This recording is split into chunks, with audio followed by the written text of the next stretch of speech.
ആന്ധ്രയിൽ കോൺഗ്രസ് നേതാക്കളെല്ലാം വീട്ടുതടങ്കലിൽ. ഇതോടെ 6 മാസത്തേക്ക് യാതൊരു പണിമുടക്കുകളോ സമരങ്ങളോ പാടില്ല എന്ന യുപിയിലെ യോഗിയുടെ തീരുമാനം പോലെയായി ആന്ധ്രയിലെ പോക്കും. ഇതോടെ വീട്ടുതടങ്കൽ ഒഴിവാക്കാനായി വൈഎസ് ശർമിള വീട് വിട്ടിറങ്ങി പാർട്ടി ഓഫീസിൽ കിടന്നുറങ്ങുകയാണ് ഉണ്ടായത്. ആന്ധ്രാപ്രദേശ് കോൺഗ്രസ് അധ്യക്ഷ എന്ന നിലയിൽ ശർമിളയുടെ നേതൃത്വത്തിൽ ചലോ സെക്രട്ടേറിയറ്റ് പ്രതിഷേധം നടക്കാനിരിക്കെയാണ് നിരവധി കോൺഗ്രസ് നേതാക്കളെ വീട്ടുതടങ്കലിലാക്കിയിരിക്കുന്നത്. അതേ തുടർന്നാണ് വീട്ടിലാണെങ്കിലല്ലേ അവർക്കെന്നെ തടങ്കലിൽ ആക്കാനാവൂ എന്ന് പറഞ്ഞുകൊണ്ട് അവർ പാർട്ടി ഓഫീസിലേക്ക് ചേക്കേറിക്കൊണ്ട് തന്റെ സഹോദരൻ മുഖ്യമന്ത്രിയായ സംസ്ഥാന ഭരണത്തിനെതിരെ യുദ്ധം പ്രഖ്യാപിച്ചിരിക്കുന്നത്.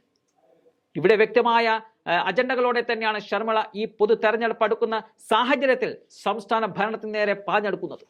അതായത് വിദ്യാർത്ഥികളും യുവജനങ്ങളും അനുഭവിക്കുന്ന തൊഴിലില്ലായ്മ പ്രശ്നം സംസ്ഥാന സർക്കാർ പരിഗണിക്കണമെന്ന ആവശ്യം ഉന്നയിച്ചാണ് ചലോ സെക്രട്ടേറിയറ്റ് മാർച്ച് സംഘടിപ്പിച്ചത്.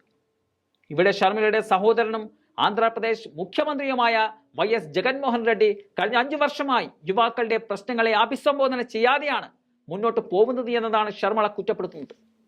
അതുകൊണ്ട് തന്നെ തൊഴിൽ രഹിതർക്ക് വേണ്ടി തങ്ങൾ സമരം നടത്തുമ്പോൾ വീട്ടുതടങ്കലിൽ ഇടുകയാണോ വേണ്ടതെന്ന് വളരെ രൂക്ഷമായ ഭാഷയിൽ തന്നെയാണ് ശർമിള ചോദിക്കുന്നത്. സമരം നടത്താൻ ഞങ്ങൾക്ക് അവകാശമില്ലേ എന്ന് ഉറക്കെ ചോദിച്ചുകൊണ്ടാണ് അവർ യുവാക്കൾക്ക് വേണ്ടി രംഗത്ത് വരുന്നത്.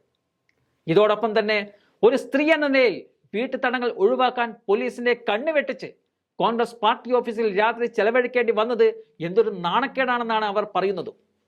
ഇതിനുശേഷം ശർമിള പറയുന്നത് സത്യത്തിൽ ആന്ധ്ര സംസ്ഥാന സർക്കാരിന് താൻ അടങ്ങുന്ന കോൺഗ്രസിനെ ഭയമാണ് എന്നതാണ്. അതുകൊണ്ടാണ് അവർ വാ തുറക്കാതിരിക്കാൻ, സമര പരിപാടിയുമായി നീങ്ങാതിരിക്കാൻ വീട്ടുതടങ്കലിലാക്കുന്നത്. അല്ലാതെ തങ്ങൾ തീവ്രവാദികളൊന്നുമല്ല എന്ന് ഉറപ്പിച്ച് പറയുക കൂടി ചെയ്യുകയാണ് കോൺഗ്രസ് അധ്യക്ഷ.